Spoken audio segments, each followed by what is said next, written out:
Okay, continuing with our directly going into solving some real problems, here's a couple problems about gases, specifically the ideal and combined gas laws. This is Screencast 10.5. Have a calculator handy and let's begin. Okay, one ideal gas law problem, one combined gas law problem. On an actual test, you wouldn't be told what the problem is. The secret is to find the data and see what formula works.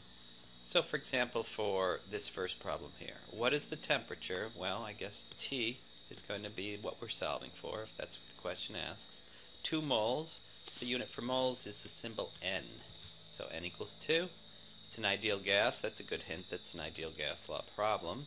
And it's at 300 millimeters of mercury. Be careful here because we always have to use liters, atmosphere, mole, Kelvin. And this is not atmospheres, it's millimeters of mercury.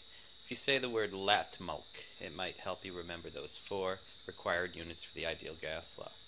I do know that 760 millimeters of mercury is an atmosphere, and I can see that's a little less than half. So I go ahead and divide it right now. 300 over 760, we got 0.4 atmospheres. And the volume is 12 liters. That is the required units, so V equals 12. Now we're ready to plug in. The formula is, and you'd always be given it on a test, PV equals nRT. We're solving for T, so T equals PV over nR. We've divided both sides by nR to isolate T. And we can plug in. The only one you might not know is R, which is always 0.0821 liters atmosphere mole Kelvin when we're using liters atmospheres mole and Kelvin. It's what makes all the units cancel nicely. You can actually cancel these units out and you will see that the only thing that spits out is temperature in Kelvin. And you get an answer of 45.5 Kelvin. That is cold. The most common errors that people forget to use these 4 required units. Okay, let's try one with the combined gas law. Let's see how that spits out based on the data. A gas has a temperature of 14 Celsius, nice, but remember you have to use Kelvin anytime you see temperature for these gas law problems. Looks like 287 since we add 273. If you're being more precise, it's 273.15. I'm not going to bother with that. And it's 287 Kelvin. Volume is 4.5 liters, that's fine. Temperature goes up by 15 degrees, that brings us to 302. Notice that's not much of an increase percent-wise. And the pressure is doubled to 2 atmospheres. Now that's a little bit cute because that not only tells us P2, but it tells us P1 as well since it was doubled.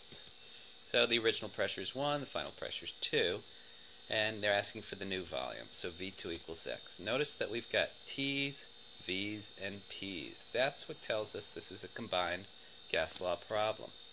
Start by writing down the formula generally. P1 V1 over T1 equals P2 V2 over T2. I like to rearrange. You don't have to. You could throw your numbers in there and just start solving it mathematically.